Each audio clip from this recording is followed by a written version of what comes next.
Hello and welcome, I'm Raziel, and if 2025 has taught me anything so far, it's that Games Workshop is no longer the best models in the industry. Okay, I want to just sort of repeat that because I know what the internet's like. They like to infer their own opinion and think I said something I didn't. What I just said was Games Workshop's no longer the best. Actually, I've been saying this as a subjective thing for a long time, but now I think we actually have some proof of this. So, once again, not the best. This does not mean worse, does not mean bad, it does not mean awful. It just means not the best. Silver medal doesn't mean last place, it means second place, and gold medal is the best. See what I mean? Not the best. So, as I was saying, 2025 has shown me that Games Workshop is no longer the best models you can get. And this is basically because of the Euronia. I really do like the Euronia, and I have to just sort of get some biases out the way. I really like the Euronia models. I think they look superb. I think they're fantastic looking minis, and I think this just makes Parabellum Games, they just hit this out of the park into the stratosphere. They have done such a wonderful job with them. And as for Slanesh, I've never been a fan of Slanesh. This might be because was an outdoor player for a very long time, or another reason, but yeah, I don't like Slanesh. So let's just talk about, those are my biases right now. So you can take this with a pinch of salt, you can take this, as wherever where you want, because I always like a good conversation down below. And the Emperor's Children, the new Emperor's Children for Games Workshop are very, very boring. They are dialed back, there's a lot less trim on their armour. The pipes that lead to the speakers are very flat and plain.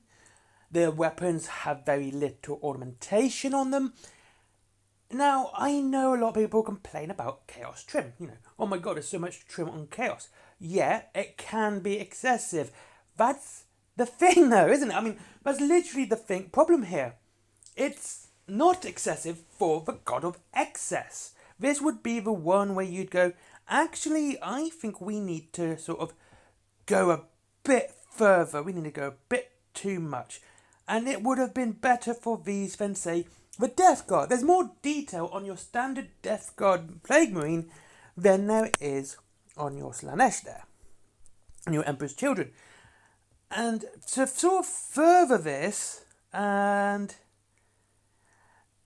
the new Lord of Poxes for Nurgle, again, very dialed back. It's not too bad, but it looks like it's just a fat Space Marine now. He doesn't have lots of the gribbly, grimy bits that everyone else has.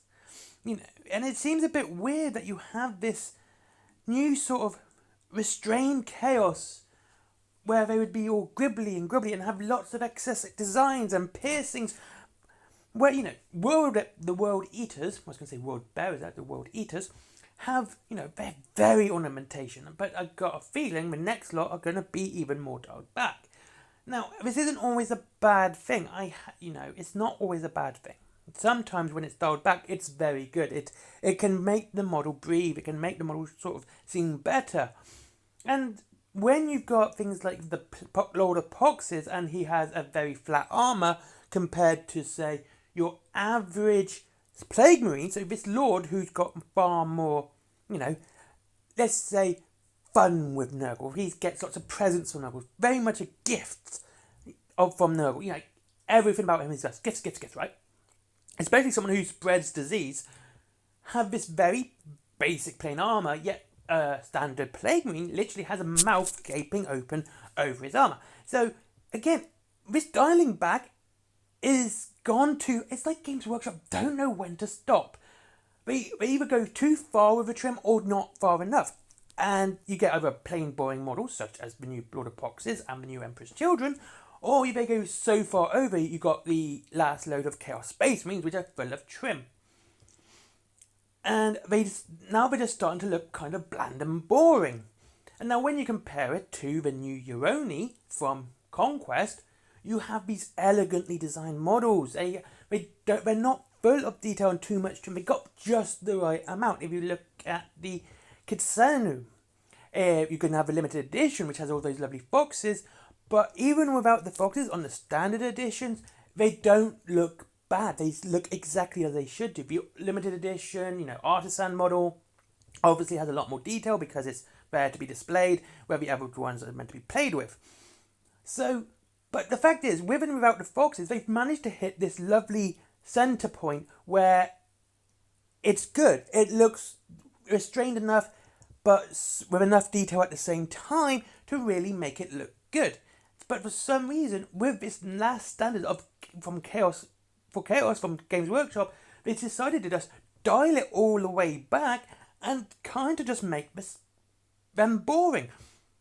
And what made me really think this was weird is that they're more boring because Slanesh and Nurgle are meant to be really grimly and grubbly and have lots of this like excellent sort of just ornamentation and branches and excessive amounts of whatever.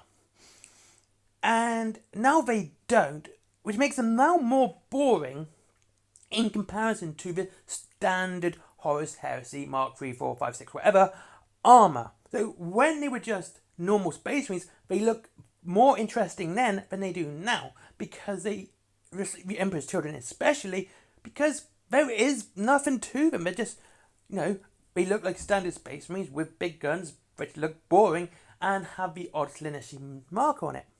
And that's it. And when this could have been so much more. And I think this would have been the only time when excess trim would have actually fitted and actually been good. Yeah, it's a pain in the hole to paint, don't get me wrong. But it would have been the excellent time to actually have it. But for some reason, Games Workshop didn't. Yet, once again, we look at the Uroni, being released at the same time as the Emperor's Children. Though I guarantee the Emperor's Children is going to be announced tomorrow, for next week's pre-order.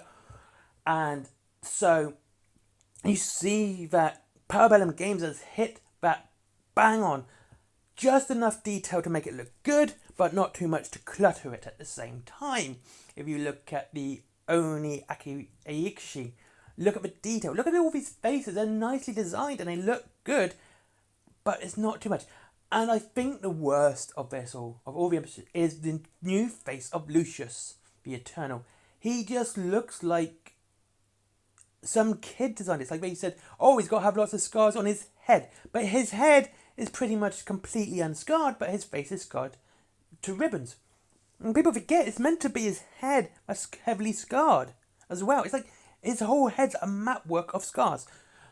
But yeah, this is just my opinion. It's just that Games Workshop are really sort of bringing their A game at the moment. They're not the best. These Emperor's Children with Lord of Poxes aren't the best. The fact that the High Elves that they're re-releasing for the old world looks so much better and so better detailed than the new Emperor's Children says it all. Anyway, thank you. The old ones, the old High Elves for the old world. Anyway, thank you very much for watching. I hope you enjoyed this video and hope you have a good day as well. And I'll see you all in the next one. If you wish to save money on your wargaming, don't forget there is, of course, Wayland Games down below if you wish to save up to 20% off your wargaming and free delivery after £20. Plus, they have that point system where you can save an extra. Well, it's basically an extra 1%, to be honest with you. It's a very good point system. I use it a lot, and I think it's amazing. And then you have the 4-Bone Plan for comics, DVDs, mangas, etc. There is my comics and merchandise, and there is Skyforge. Never forget Skyforge, good friend of mine. And finally, Patreon, because business. Bye bye.